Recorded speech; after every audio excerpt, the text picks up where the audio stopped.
Assalamualaikum warahmatullahi wabarakatuh. Nama saya Desti Aika Fitriana, kelas 10 IPA 3, nomor absen 13. Dan saya Ajeng Febriana, nomor absen 7. Apa saja sih komposisi dari minyak bumi itu? Simak penjelasannya ya. Hidrokarbon yang terkandung dalam minyak bumi terutama adalah alkana, sedangkan sisanya adalah sikloalkana, alkena, alkuna, dan senyawa aromatik. Komponen kecil lainnya selain hidrokarbon adalah senyawa-senyawa karbon yang mengandung oksigen, belerang, ataupun nitrogen. Hidrokarbon persentase 90-99%, kandungan senyawa alifatik jenuh, aromatik, dan sikloalkana. Belerang presentasenya 0,7-7%, kandungan senyawa tioalkana dan alkanatiol. Nitrogen presentasenya 0,01-0,9%, kandungan senyawanya pirol C4H5. Oksigen presentasenya 0,01-0,4%, kandungan senyawanya asam karboksilat. Organologam presentasenya sangat kecil, kandungan senyawanya logam nikel. Proses terjadinya minyak bumi. Bagaimana sih prosesnya? Simak penjelasannya ya. Salah satu teori terjadinya minyak bumi adalah teori dupleks. Menurut teori ini, minyak bumi terbentuk dari jasad renik yang berasal dari hewan atau tumbuhan yang telah mati. Jasad renik tersebut terbawa air sungai bersama lumpur dan mengendap di dasar laut. Akibat pengaruh waktu yang mencapai ribuan bahkan jutaan tahun, temperatur tinggi, dan tekanan oleh lapisan di atasnya, jasad renik berubah menjadi bintik-bintik dan gelembung minyak atau gas. Lumpur yang bercampur dengan jasad renik tersebut kemudian berubah menjadi batuan sedimen yang berpori, sedangkan bintik minyak dan gas bergerak ke tempat yang tekanannya rendah dan terakumulasi pada daerah perangkap atau trap, yang merupakan batuan kedap. Pada daerah perangkat tersebut, gas alam, minyak, dan air terakumulasi sebagai deposit minyak bumi. Rongga bagian atas merupakan gas alam, sedangkan cairan minyak mengambang di atas deposit air.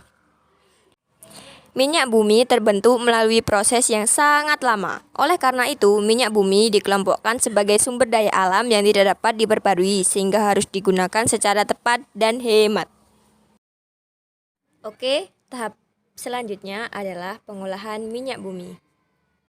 Minyak mentah atau crude oil berwujud cairan kental berwarna hitam yang belum dapat dimanfaatkan.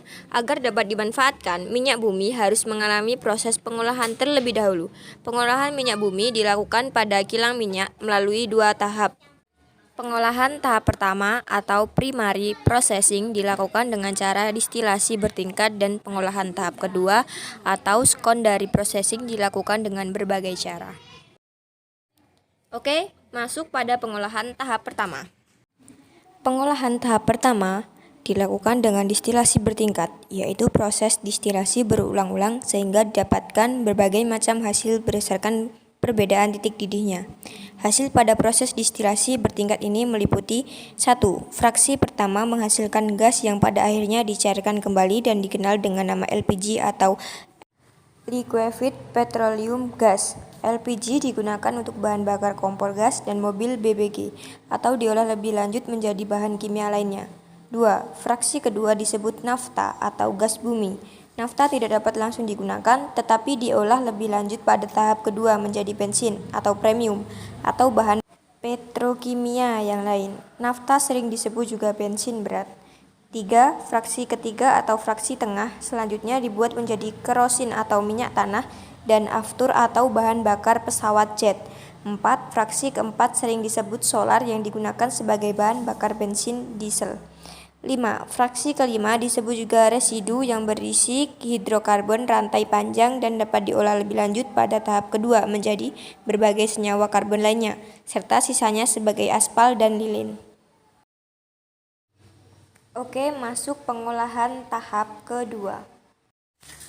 Pada pengolahan tahap kedua, dilakukan berbagai proses lanjutan dari hasil penyulingan pada tahap pertama. Proses-proses tersebut meliputi 1. Perengkahan atau cracking. Pada proses perengkahan, dilakukan perubahan struktur kimia senyawa-senyawa hidrokarbon yang meliputi pemecahan rantai, alkilasi atau pembentukan alkil, polimerisasi atau penggabungan rantai karbon, reformasi perubahan struktur, dan isomerasi perubahan isomer. 2. Proses ekstraksi pembersihan produk dengan menggunakan pelarut sehingga didapatkan hasil lebih banyak dengan mutu yang lebih baik. 3. Proses kristalisasi, proses pemisahan produk-produk melalui perbedaan titik cairannya. Contohnya dari pemurnian solar melalui proses pendinginan penekanan dan penyaringan akan diperoleh produk sampingan lilin.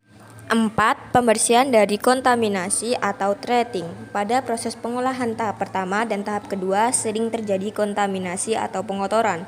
Kotoran-kotoran ini harus dibersihkan dengan cara menambahkan soda kaustik atau NaOH, tanah liat, atau proses hidrogenasi. Hasil proses tahap kedua ini dapat dikelompokkan berdasarkan titik didih dan jumlah atom karbon berbentuk rantai karbonnya. Oke, selanjutnya kita masuk ke materi bensin.